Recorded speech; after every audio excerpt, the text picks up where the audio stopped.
Hola, bienvenidos a la clase número 4 del curso de Introducción a la Programación con Python. Hoy vamos a empezar a hablar de uno de los temas más importantes en programación, que es el patrón de diseño de la programación orientada a objetos. Hasta ahora vimos cómo crear variables, cómo hacer un control de flujo, cómo crear distintas funciones, pero todo esto para escalar y convertirse en un sistema coherente necesita de una buena organización. Para organizar justamente las distintas funcionalidades es que se desarrolló este paradigma de la programación orientada a objetos. La programación orientada a objetos se desarrolla mucho después del paradigma imperativo, que es esta forma de organizar el código en la que veníamos trabajando, donde vamos definiendo variables y funciones secuencialmente. Entonces, ¿en qué consiste este paradigma de la programación orientada a objetos? Pensemos las clases como recetas. Las clases son fórmulas con las cuales podemos producir objetos. En cambio, los objetos son instancias particulares de esas clases. Imaginemos que la clase es una receta para fabricar tartas, mientras que en una tarta en particular se instancian varios esos de atributos y se definen, como por ejemplo la fecha de fabricación, el peso o cualquier otra característica. Entonces, además de tener este tipo de atributos, como habíamos dicho, el peso y el tamaño, los objetos pueden tener métodos. Esos métodos provienen de la clase, pero en cada objeto se van a instanciar de manera particular. Así, un método puede ser: calcula el doble de tu tamaño, ¿sí? Entonces, si se lo pedimos a una tarta en particular, va a responder una cosa, y si se lo pedimos a otra, va a responder una cosa diferente. Además de los atributos y los métodos, existe otra propiedad de los objetos que se llama la herencia. Muchas veces podemos querer construir un objeto que es una subclase de otro objeto. Por ejemplo, dentro de un hospital, un cirujano es un tipo especial de médico. Entonces tendría sentido que si desarrollamos una clase cirujano para reflejar todas las propiedades que podría tener un cirujano, esta clase herede de médico, porque hay muchas de esas propiedades que querríamos heredar de médico, como por ejemplo el número de matrícula. Vamos a ver entonces cómo crear en Python una clase.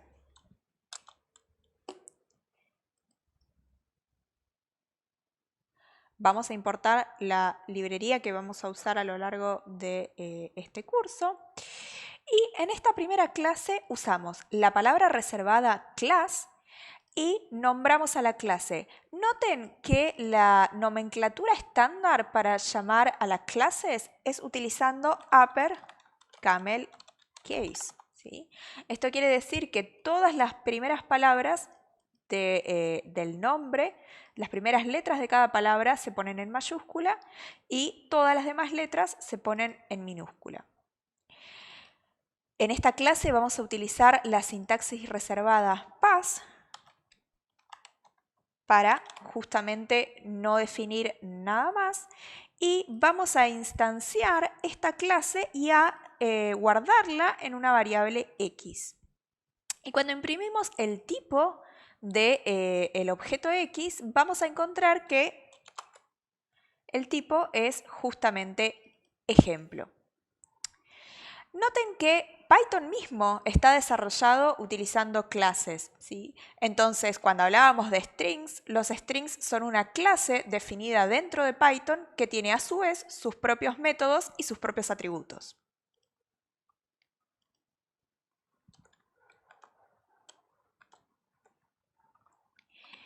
Vamos a hablar ahora de los métodos reservados init y self.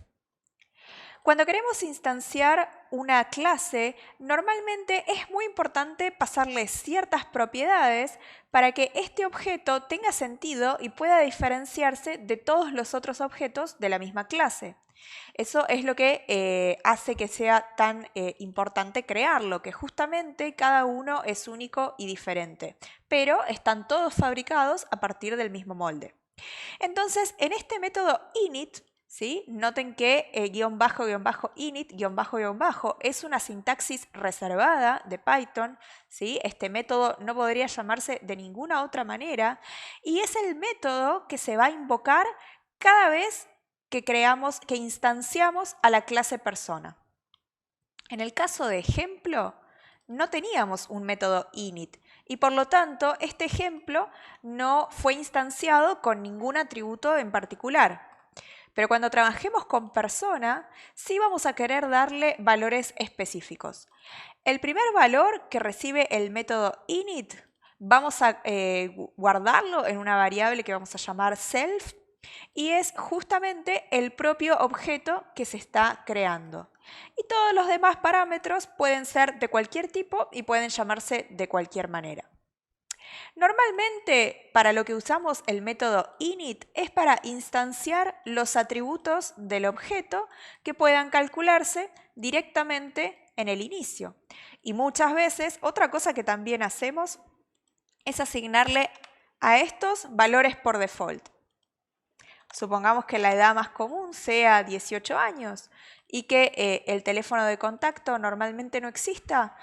Lo que podemos hacer es ponerle a estos parámetros valores por default y de esa manera nos aseguramos de que los atributos nunca estén en blanco.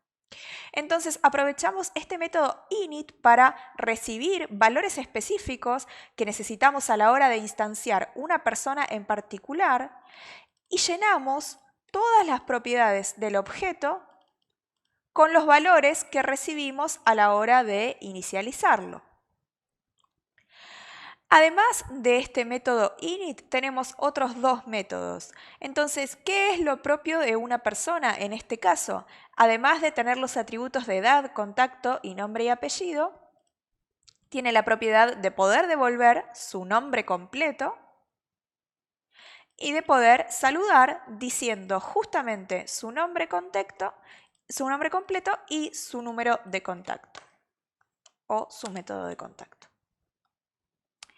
Entonces, una vez que definimos la clase persona con esta sintaxis class, podemos instanciar una persona en particular. Por ejemplo, Matías Andrés Ripley, de 24 años, con el correo electrónico mati@rip.com. Y además, una vez que la tenemos instanciada, podemos hacer que esta persona justamente salude.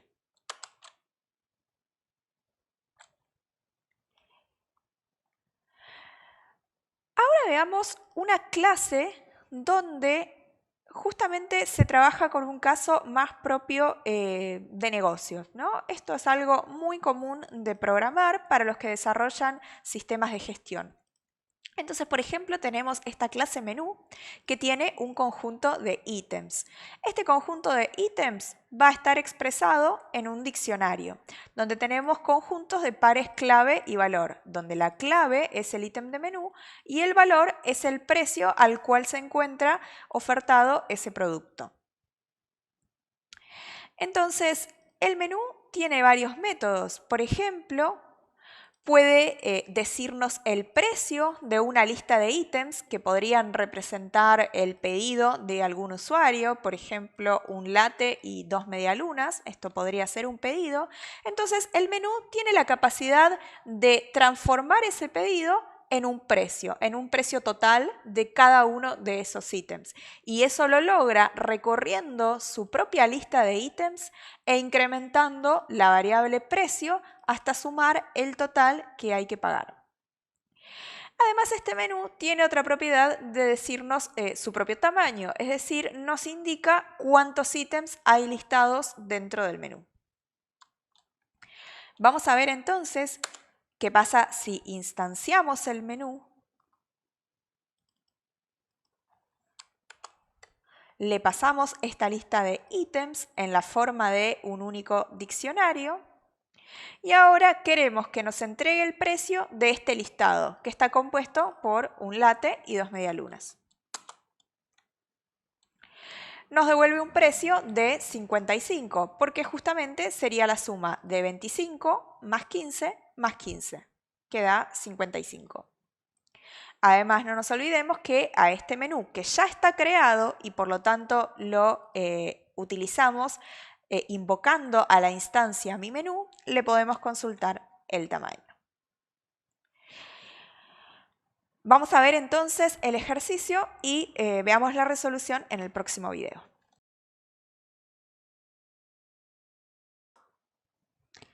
Ok, veamos la resolución. El ejercicio está planteando que en lugar de recibir esta lista repetitiva, el método precio reaccione justamente a una lista de diccionarios, ¿sí? Entonces, esperamos que el método precio pueda recibir una lista de diccionarios donde cada uno contenga las claves nombre y cantidad. En el nombre describamos al ítem y en la cantidad pidamos la cantidad que queremos cotizar.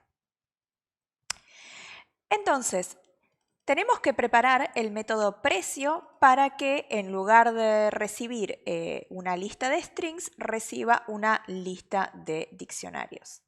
El primer paso es parecido, setear el precio total en 0 para después ir recorriendo la lista de ítems y agregando el valor total de cada uno. Entonces, vamos a desempaquetar el contenido del diccionario en nuevas variables para que se entienda mejor. Primero tomamos el nombre del producto, que es el diccionario aplicando la llave nombre. Después tomamos el precio del producto y este precio lo sacamos justamente del menú, ¿sí? De los ítems del menú. Y los ítems del menú se indexan utilizando los nombres de los productos. Así que vamos a usar justamente nombre de producto para sacar el precio. También necesitamos saber la cantidad y eso va a venir directamente de la lista de diccionarios. Así que como estamos recorriendo cada diccionario, usamos ítem pedido, corchetes, cantidad. Y con todos esos valores podemos aumentar el precio total. Entonces, al precio total le vamos a sumar el precio del nuevo producto por la cantidad que vamos a ordenar del nuevo producto. Una vez que terminamos de recorrer todos los ítems utilizando el for, devolvemos el precio total. El resto del método queda exactamente igual. Y si bien lo instanciamos exactamente de la misma manera, cuando invocamos al método precio necesitamos pasar una lista de diccionarios. Y acá les hago una pequeña nota de estilo. Cuando tenemos una lista de diccionarios y esos diccionarios tienen las mismas claves, es muy importante dejarlos en renglones diferentes arrancando desde el mismo punto. Esto le agrega mucha legibilidad y es más correcto que dejarlo de esta manera, donde también funcionaría perfectamente, pero es más difícil de leer, ¿sí? Entonces, si damos un Enter, la propio entorno de desarrollo generalmente nos va a alinear de la forma correcta esta lista de diccionarios. Vamos a ver entonces la posibilidad de crear variables de clase. Las variables de clase se definen generalmente fuera del método init y si bien no necesitan la palabra reservada self a la hora de darlos de alta, sí podemos utilizarla a la hora de acceder justamente a esa propiedad. Vamos a ver entonces que tenemos una clase curso donde este máximo de alumnos es una variable de clase y no cambia con cada instancia de un curso. Supongamos que en nuestro sistema todos los cursos tienen un máximo de 35 alumnos, pero no queremos poner eso de forma dura, sino que queremos conservarlo como una propiedad de estas clases porque el día de mañana podría llegar a cambiar y no queremos tenerlo distribuido por todo nuestro código, sino que es un parámetro que queremos escribir una única vez y utilizar tantas veces como sea necesario desde adentro de los métodos.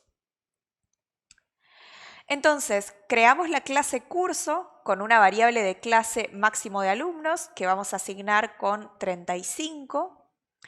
Y en el método init vamos a tomar algunas características esenciales de los cursos como el nombre y la duración. Y además queremos inicializarlo con una lista vacía de cursos. El costo podemos informarlo o no, pero por defecto va a ser de 10. ¿Por qué no instanciamos la lista vacía de alumnos simplemente colocando aquí unos corchetes? Bueno, específicamente porque si hiciéramos eso, cuando creamos la clase por primera vez, se estaría generando una lista que después sería compartida por todas las clases curso. Y eso es algo que nosotros no queremos. Si bien todos los cursos comparten la variable que el máximo son 35 alumnos, queremos que cada uno tenga su propia lista. Por eso inicializamos la variable alumno en none.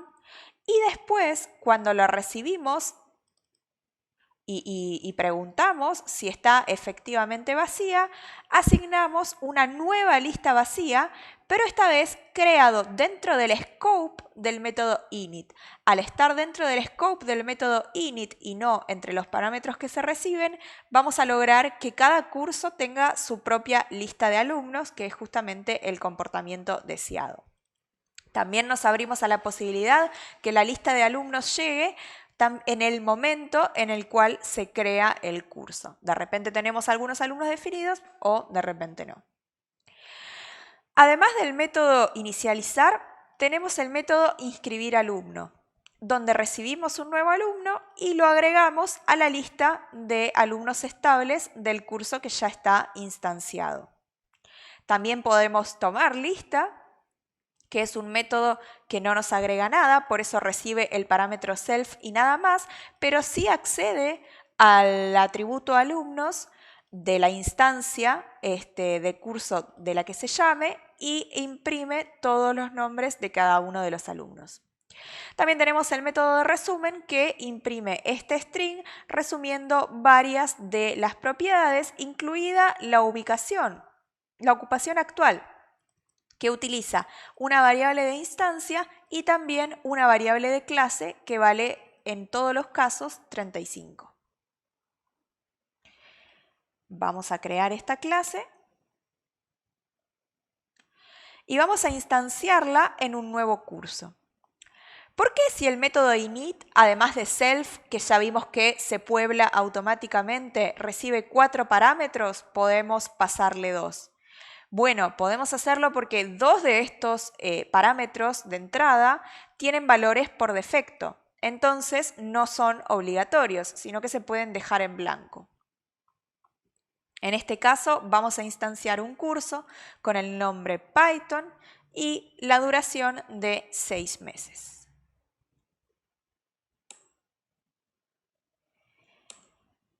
Si revisamos la cantidad de alumnos que hay en el curso Python, por el momento la lista es una lista vacía.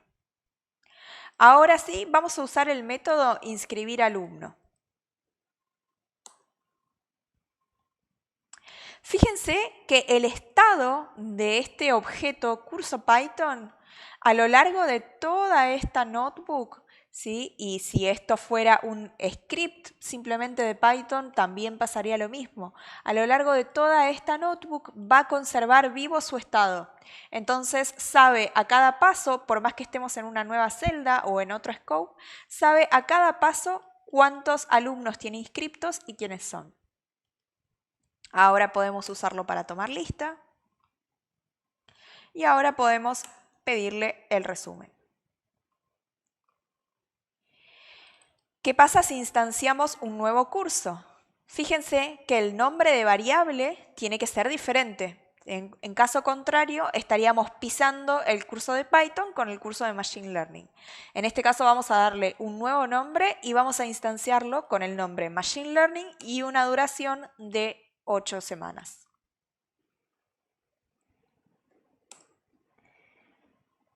Es importante ver que el curso de Machine Learning ahora está vacío porque la lista no es una lista que comparta con el curso de Python. Al curso de Machine Learning puedo agregar alumnos, puedo pedirle su propio resumen, que va a ser diferente al de Python, y puedo invocar la lista de alumnos, ¿sí? Fíjense que cuando invoco un método uso los paréntesis porque en definitiva estoy llamando a una función. En cambio, cuando leo una propiedad no necesito usar paréntesis porque estoy accediendo a una variable.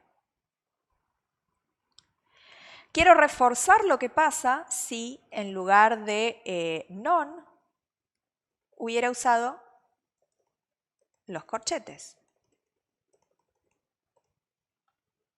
Vamos a copiarlos de acá.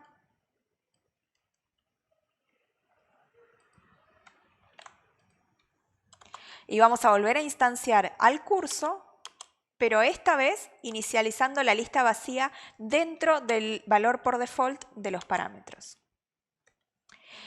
Ahora tenemos 2 alumnos. ¿Y qué pasa cuando instanciamos el curso de Machine Learning? Tenemos los mismos 2 alumnos, ¿sí? Fíjense, solo por haber asignado esta lista vacía, que se crea una única vez a la hora de dar de alta la clase curso, estamos recibiendo exactamente los mismos valores. Probablemente este no es el comportamiento que queremos, así que volvamos a definirlo, inicializar esa variable en none. Ahora vamos a resolver un ejercicio donde tenemos que definir la clase punto y veamos la resolución en el próximo video.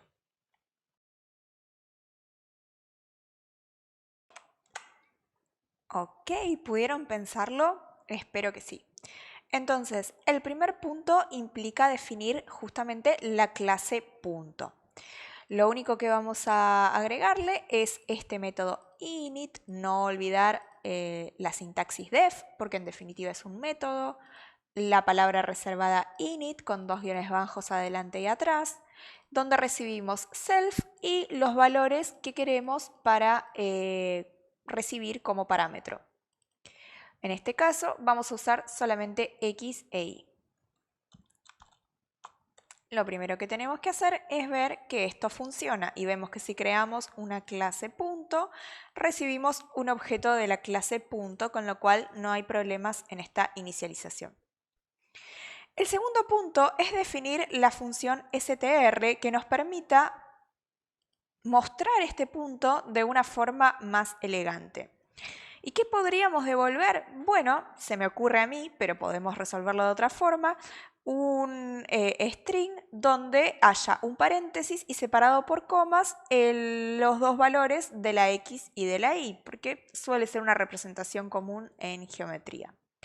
Entonces, además del método init, tenemos un método str que recibe el parámetro self. Esto es muy importante porque vamos a tener que acceder a los valores x e y de la clase. Entonces, vamos a utilizar los valores de la instancia para imprimirla de una manera específica. Cuando instanciamos la clase de nuevo, recibimos este string 4,5. Esto lo podríamos haber hecho adentro de una variable o perfectamente lo podemos imprimir instanciándolo directamente dentro de la función print. Hablemos entonces de herencia. Como les comentaba, la herencia tiene que ver con esperar que los métodos y atributos de una clase puedan ser justamente reaprovechados dentro de otra, ¿sí? Y reaprovechar está en el núcleo de todo este diseño. Queremos escribir las cosas una sola vez y queremos que las lógicas puedan reaprovecharse y reutilizarse, porque eso hace, digamos, que el código sea muchísimo más mantenible. Entonces, vamos a poder heredar tanto atributos como métodos de las clases superiores. Y si quisiéramos utilizar alguna de esas funcionalidades desde la clase hija, lo podemos hacer utilizando la palabra reservada super. Entonces, en lugar de dejar estos paréntesis vacíos, como hacíamos cuando instanciábamos otras clases, como por ejemplo punto, ahora vamos a llenar estos paréntesis después de la definición del nombre de la clase con el nombre de otra clase de la cual vamos a heredar. Como todos los alumnos son humanos, vamos a heredar de la clase persona y vamos a recibir todos los métodos que estaban definidos en la clase persona. Y a la hora de inicializar, vamos a ver una nueva sintaxis. Curso, dos puntos, curso con mayúscula. ¿Qué significa esto? Significa que hay uno de los parámetros, llamado curso, que tiene que ser de la clase curso, ¿sí? No querríamos recibir aquí un string, ni un entero, ni un diccionario. Queremos recibir un objeto que es específicamente de la clase curso. Esta es una de las formas en las cuales los objetos interactúan entre sí y se enriquecen mutuamente. Y además de este objeto de la clase curso, queremos recibir muchos más argumentos que sirvan para definir a la clase persona, ¿sí? A la persona que va a ser el alumno que va a tomar este curso. Entonces, eso lo podemos resumir utilizando la sintaxis *args. Recibimos entonces un curso de tipo curso y lo guardamos como una variable de instancia, pero además queremos inicializar a la persona que es de la clase superior utilizando estos argumentos que estamos recibiendo dentro de la clase alumno. Y para eso es sumamente útil esta sintaxis *args, que nos va a recibir todo lo que pasemos después de la variable curso. Sería bueno poder imprimir el contenido de esta variable, entonces vamos a crear una función print y vamos a asignarle algún string para que nos indique este es el contenido de *args y vamos a imprimir *args justamente. Después podríamos poner un salto de línea para que sea más fácil de interpretar. Y vamos a ver, cuando inicialicemos al alumno, qué es lo que vamos a tener en la variable *args. Después vamos a definir el método saludar. Volvamos un segundo a la definición de la clase persona.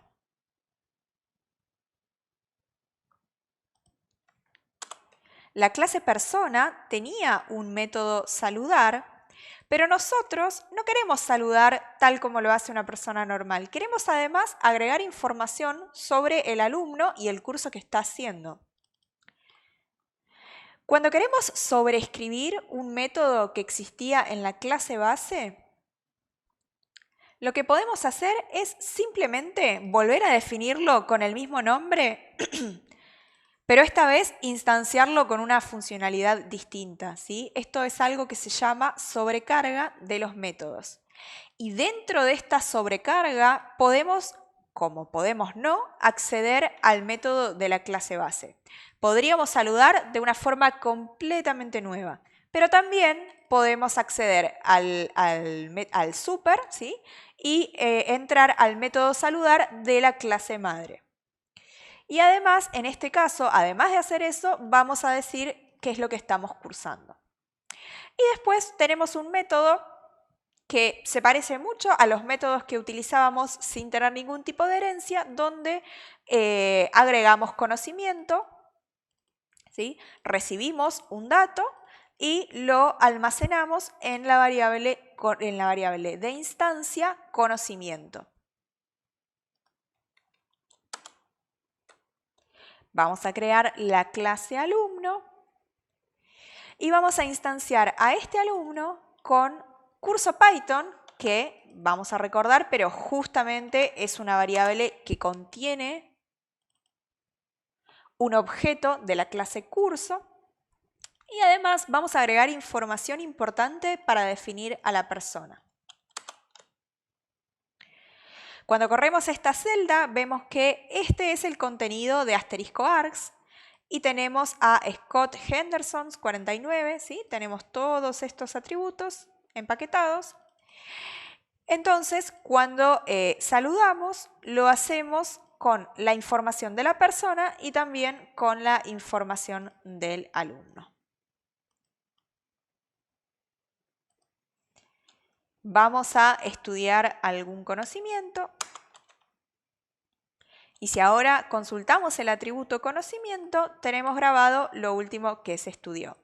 Por cómo está implementada esta variable, el conocimiento no se acumula, sino que se reemplaza. Esto es un diseño en particular, también podríamos tener una lista e ir incorporando cosas nuevas. Vamos a hacer un ejercicio y vemos la resolución en el próximo video.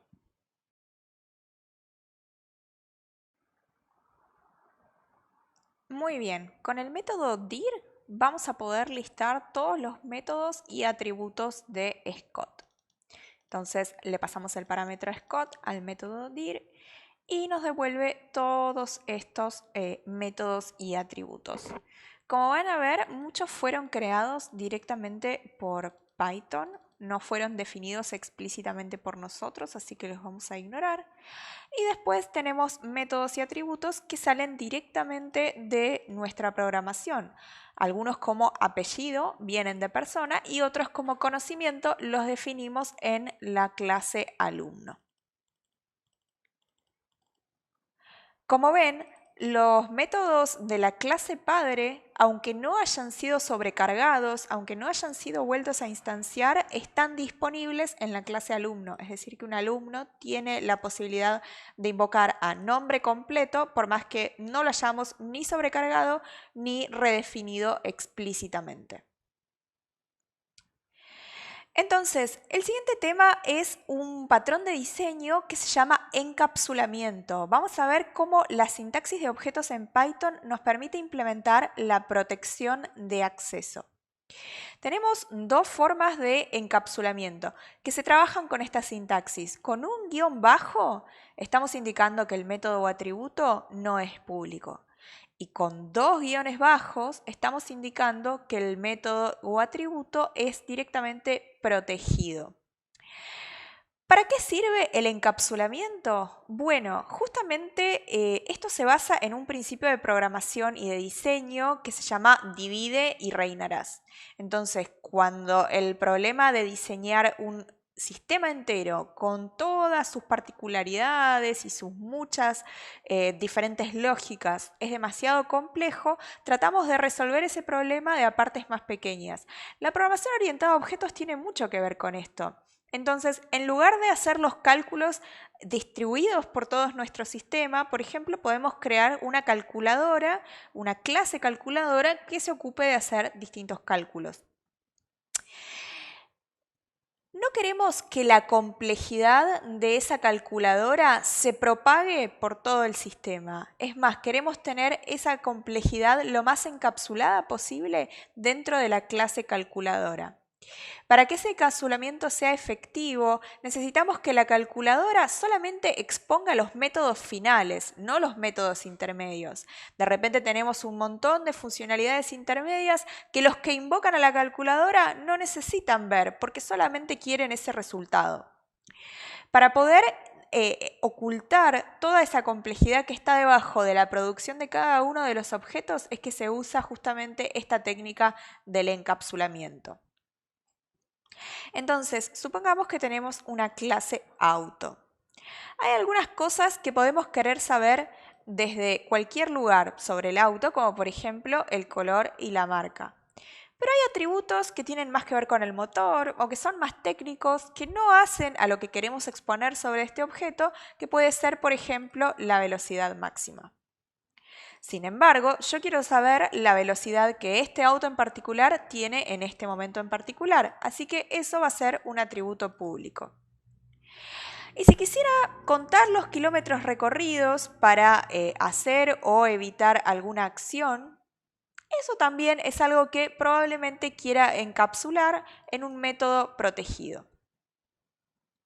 Entonces, este auto, además de tener estas propiedades, tiene un método avanzar durante determinada cantidad de horas a determinada velocidad, pero solamente podemos avanzar a una determinada velocidad si esa velocidad no supera nuestra velocidad máxima como auto, porque de lo contrario el auto se rompería o no podría llegar a esa velocidad a la que le estamos pidiendo ir. Entonces, necesitamos, para saber si esta velocidad es válida, un método que también tiene sentido hacerlo no público, ¿sí? Podría ser protegido o podría ser no público.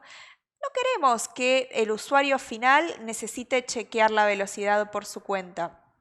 Y esto es un indicativo de que el método chequear de la velocidad es algo interno de la clase auto.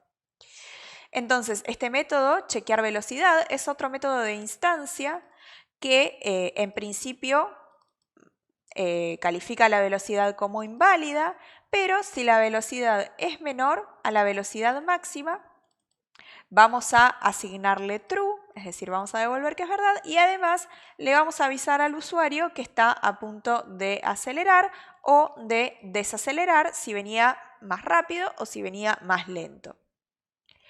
En cambio, si es inválida, vamos a comunicarle al usuario que su motor no le permite ir más rápido y en el método avanzar no vamos a tomar ninguna otra acción ni vamos a cambiar la velocidad actual.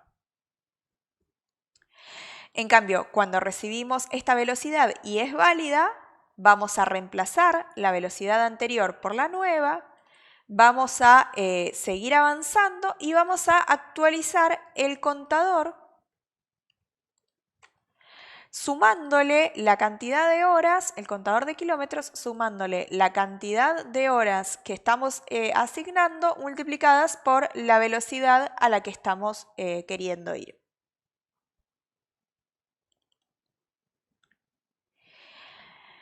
El siguiente método es el método status. Este método sí es público, ¿sí? Entonces es un método que esperamos que el usuario que está implementando la clase auto puede llegar a querer utilizar, donde le decimos a qué velocidad está yendo y cuántos kilómetros lleva recorridos. Vamos a instanciar entonces a la clase auto. Y vamos a dar de alta la clase auto y vamos a instanciar un superauto que sea un Ferraudi de color rojo y que tenga una velocidad máxima de 200 km por hora. Vamos a invocar el método público avanzar para avanzar 10 kilómetros, durante 10 horas. Y vamos a mirar el estatus.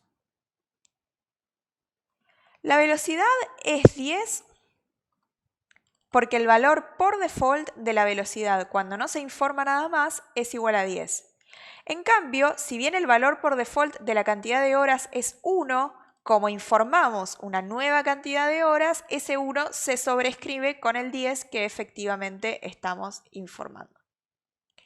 Si vemos entonces el contador, obviamente llevaríamos 100 kilómetros. ¿Pero qué pasa? Este contador es un método protegido, entonces no podemos acceder. Si reimplementáramos todo esto y en lugar de protegido, el contador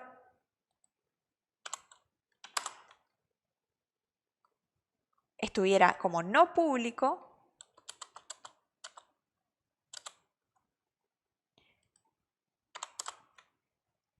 entonces sí podríamos acceder a el atributo contador.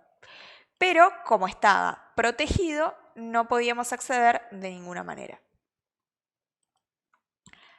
Exactamente lo mismo pasa con los métodos. Con un solo guión bajo, entonces, estamos hablando de una especie de consejo, es indicativo, ¿sí? El método no lo deberías invocar desde afuera porque es justamente no público, pero eso no quiere decir que no lo puedas invocar de ninguna manera. Mientras que si está protegido, directamente va a dar error, no va a ser encontrado porque la idea es no invocarlo absolutamente de ninguna manera. Son decisiones de diseño, nada está escrito en piedra, pero esto se hace muy importante sobre todo cuando escribimos librerías y de repente las distribuimos y necesitamos que los usuarios finales de esas librerías las puedan usar con la mayor facilidad posible. Bueno, sigamos entonces con el ejercicio. Vamos a definir una clase línea que tiene como propiedades dos métodos de tipo punto. es importante que aclaremos que estos puntos que se van a recibir tienen que ser de la clase punto, y eso lo hacíamos con la sintaxis 2 puntos. Y además necesitamos un método largo que justamente trabaje con las propiedades x e y de P1 y de P2 para calcular el largo. Recordemos entonces la fórmula de Pitágoras. Lo que tenemos que hacer es sumar las distancias en x y las distancias en y elevadas al cuadrado. Lo primero es sacar la raíz cuadrada de todo, así que para eso elevamos a la 0,5 o bien a la 1/2. Para calcular la distancia en x, calculamos la x del punto 1 menos la x del punto 2, o podría ser exactamente al revés, porque de todas maneras vamos a elevar al cuadrado y sea positivo o negativo, nos va a quedar exactamente el mismo número. Hacemos lo mismo en la dimensión y, sumamos estos dos cuadrados y después elevamos todo a la 1/2. Para comprobar que salió bien, damos de alta dos puntos, el 4,1 y el 7,5, y con estos dos puntos creamos una línea y consultamos el largo. El largo tiene que dar igual a 5. Vamos a extender esto ahora para agregar el método pendiente.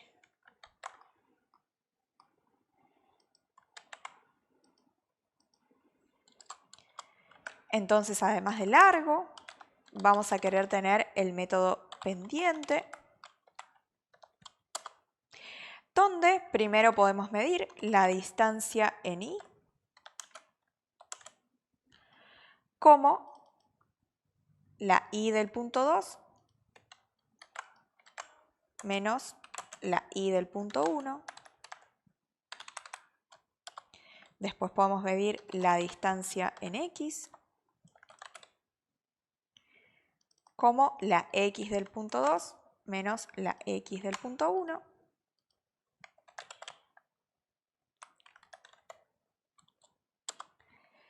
Y por último,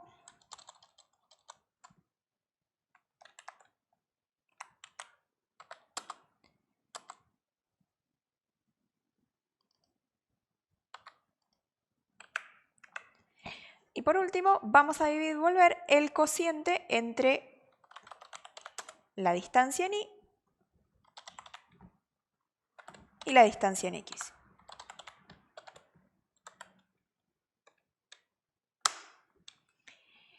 Instanciamos la clase línea, volvemos a generarla con los mismos puntos, que no necesitamos dar de alta de nuevo, y ahora sí podemos invocar al método pendiente. Y nos da como resultado 1.33.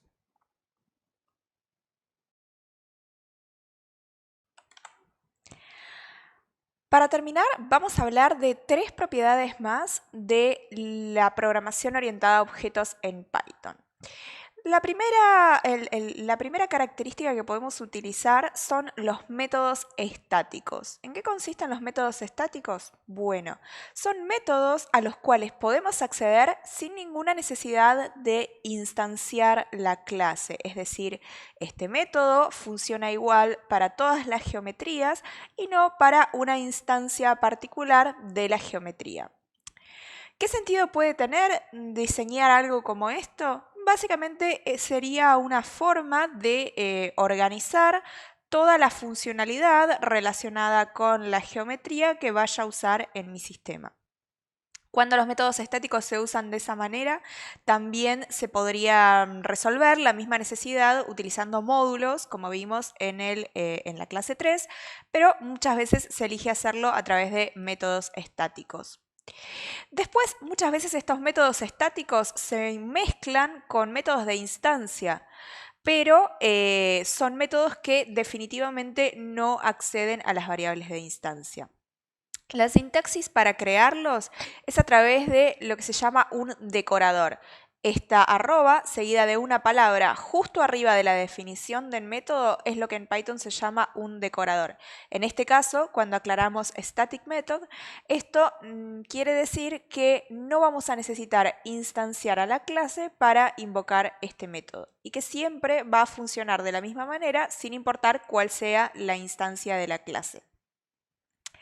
Fíjense, otra cosa importante, este método no recibe al principio la palabra self, ¿sí? El primero de los argumentos de este método no es la palabra self, porque justamente no vamos a estar accediendo a ningún atributo de instancia.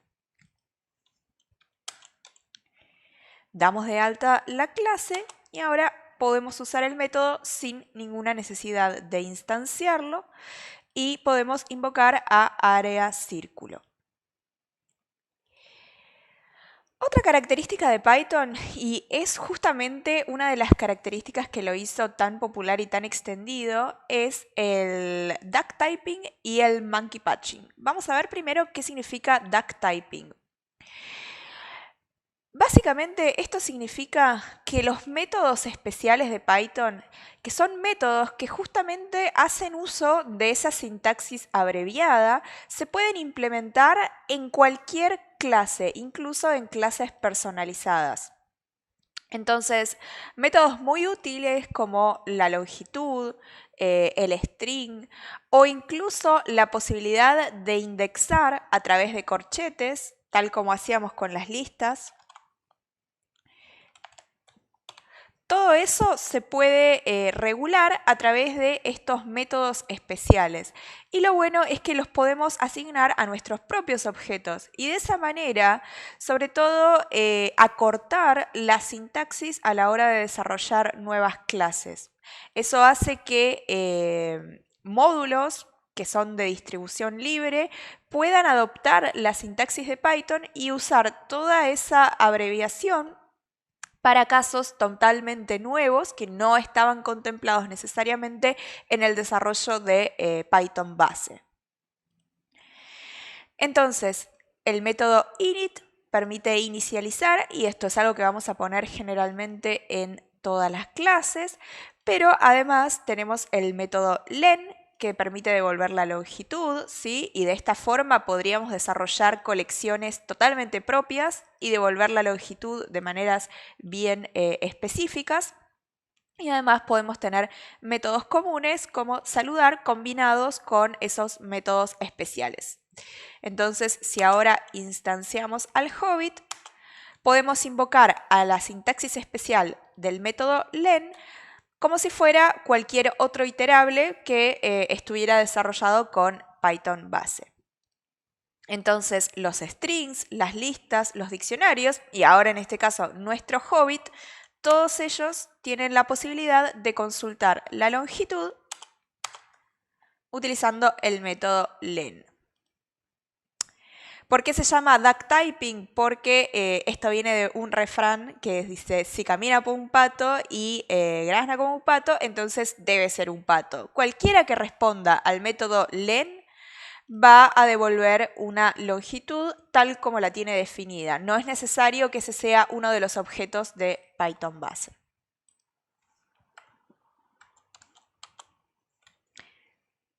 ¿Qué pasa ahora si tratamos de calcular la longitud de enteros o de puntos flotantes? Obviamente tenemos un error porque por más que sean objetos de Python base, no tienen definida la función len y entonces no saben cómo responder a este pedido.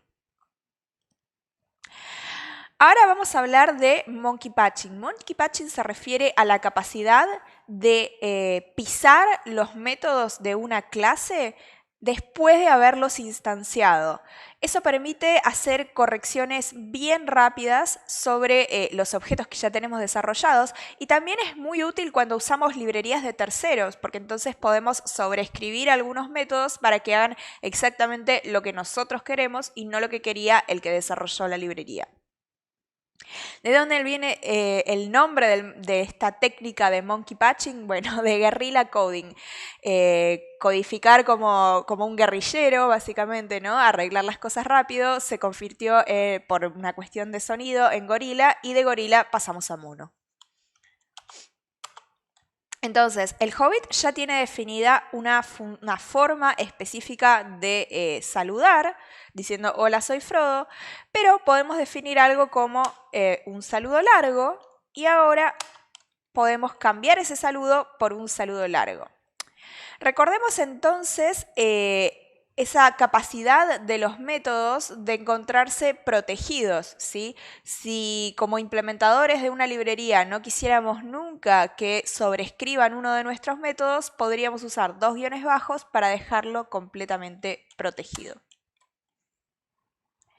Si cambiamos la forma de saludar de los hobbits, accediendo directamente a la clase y al nombre del método, y le asignamos una nueva función que tenemos definida por acá afuera, entonces a la hora de saludar el hobbit va a cambiar su comportamiento. Entonces vamos a ver un escenario donde podríamos querer sobreescribir un módulo hecho por terceros, ¿sí? Tenemos el módulo math que habíamos importado al principio, que tiene un valor para la variable pi. Pero supongamos que queremos salirnos de la geometría tradicional y ver qué pasaría si le asignamos un nuevo valor a pi y lo sobreescribimos con el valor de 2. Ahora math.py tiene un valor de 2 en lugar de 3,14. Ahora, si reiniciáramos el kernel y volvemos a importar el módulo,